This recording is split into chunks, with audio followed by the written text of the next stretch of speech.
வருகிற 7ஆம் தேதி தேமுதிக மாவட்ட செயலாளர்கள் கூட்டம் நடைபெற இருப்பதாகவும் அன்றைய தினம் யாருடன் கூட்டணி, நாடாளுமன்ற தேர்தல் நிலைப்பாடு தொடர்பாக ஆலோசனை மேற்கொண்டு அறிவிப்பு வெளியாகும் என்றும் தகவல் கிடைக்க பெற்றிருக்கிறது. முக்கிய செய்தியின் விவரங்களை வழங்க இணைகிறார் செய்தியாளர் தாயுமானவன். வணக்கம் தாயுமானவன். தற்போது தேமுதிக சார்பில் வெளியிட்டிருக்கக்கூடிய அறிக்கையில் என்னென்ன விஷயங்கள் குறிப்பிடப்பட்டிருக்கு, விவரங்கள் என்ன? நாடாளுமன்ற தேர்தல் நெருங்கி வரக்கூடிய சூழல்ல பிரதான அரசியல் கட்சிகளான திமுக மற்றும் அதிமுக ஆகிய இரண்டு கட்சிகளுமே கூட்டணி குறித்தான பேச்சுவார்த்தையை துவக்கி இருக்கிறது.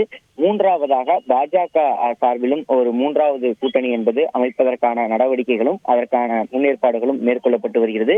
இந்த நிலையில தான் தேமுதிகவுடைய நிலைப்பாடு என்ன, குறிப்பாக தேமுதிக எந்த கூட்டணியில் அங்கம் பெற இருக்கிறது, வருகின்ற நாடாளுமன்ற தேர்தலில் தேமுதிகவுடைய வியூகம் என்னவாக இருக்க போகிறது என்பது தொடர்பான விவரங்களுக்கெல்லாம் ஒரு விடையாக வருகின்ற 7ஆம் தேதி மாவட்ட செயலாளர்கள் கூட்டத்தை கூட்ட இருப்பதாக அறிவிப்பானது வெளியிடப்பட்டிருக்கிறது.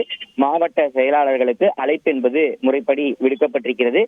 தேமுதிக தலைமை அலுவலகமான கோயம்பேட்டில் இருக்கக்கூடிய தேமுதிக தலைமை அலுவலகத்தில் வருகின்ற 7ஆம் தேதி காலை 10 மணி அளவுல மாவட்ட செயலாளர்கள் அனைவரும் கூட வேண்டும் என அறிவிப்பு என்பது வெளியிடப்பட்டிருக்கிறது.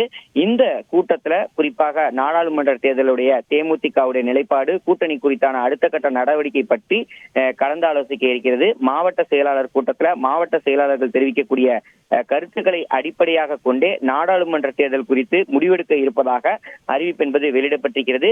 தேமுதிக பொதுச் செயலாளர் பிரேமலதா விஜயகாந்த் தலைமையில வருகின்ற 7ஆம் தேதி இந்த மாவட்ட செயலாளர் கூட்டம் என்பது நடைபெற இருக்கிறது. குறிப்பாக தேமுதிகவை பொறுத்தமட்டில் விஜயகாந்த் இல்லாத முதல் தேர்தல், குறிப்பாக சரிவில் இருந்து சமாளித்து மாநில கட்சியுடைய அங்கீகாரத்தை மீண்டும் பெரும் முனைப்புல வலுவான கூட்டணியில இணைய தேமுதிக திட்டவட்டமாக இருந்து வருகிறது. குறிப்பா தங்களுக்கு எந்தெந்த தொகுதிகள் எல்லாம் செல்வாக்கு மிக்க தொகுதிகள் என்பது தொடர்பான ஒரு பட்டியலை தேமுதிக தயார் செய்து வைத்திருக்கிறது. அதன்படி கள்ளக்குறிச்சி, விருதுநகர் உட்பட குறைந்தது 7 மக்களவை தொகுதியை கேட்கலாம் என்ற ஒரு முனைப்பு இருக்கிறது.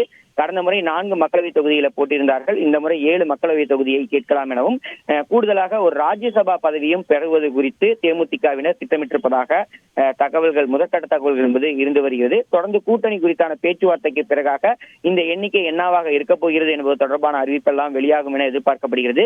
அந்த வகையில் தான் மறைமுகமாக அந்த பேச்சுவார்த்தை என்பது துவங்கி இருக்கக்கூடிய நிலையில் பிரதான கட்சியாக இருக்கக்கூடிய அதிமுக அல்லது பாஜக ஆகிய இரண்டுமே தனித்தனியே கூட்டணி அமைத்து போட்டியிடக்கூடிய நிலையில் இந்த 2 கூட்டணியில எந்த கூட்டணியில் இடம் பெற போகிறது தேமுதிக என்பது தொடர்பான விவரங்களுக்கெல்லாம் வருகின்ற 7ஆம் தேதி ஒரு முடிவு தெரிய வரும் என எதிர்பார்க்கப்படுகிறது. மாவட்ட செயலாளர்கள் தெரிவிக்கக்கூடிய கருத்துக்களை அடிப்படையாக கொண்டு அடுத்த கட்டமாக கூட்டணி பேச்சுவார்த்தையை மேற்கொள்ள தேமுதிகவினர் திட்டமிட்டிருப்பதாக தகவல்கள் வெளியாகி இருக்கிறது. நன்றி தாயுமானவன். தேமுதிக பொதுச் செயலாளர் திருமதி பிரேமலதா விஜயகாந்த் தலைமையில் வருகிற 7ஆம் தேதி தேமுதிக மாவட்ட செயலாளர்கள் ஆலோசனை கூட்டம் 10 மணி அளவில் கட்சி தலைமை அலுவலகத்தில் நடைபெறும் என்ற ஒரு முக்கிய செய்தியை நாம் பார்த்துக் கொண்டிருக்கிறோம். விவரங்களை செய்தியாளர் வழங்க கேட்டோம். செய்திகளை உடனுக்குடன் தெரிந்து கொள்ள உடனே சப்ஸ்கிரைப் பண்ணுங்க.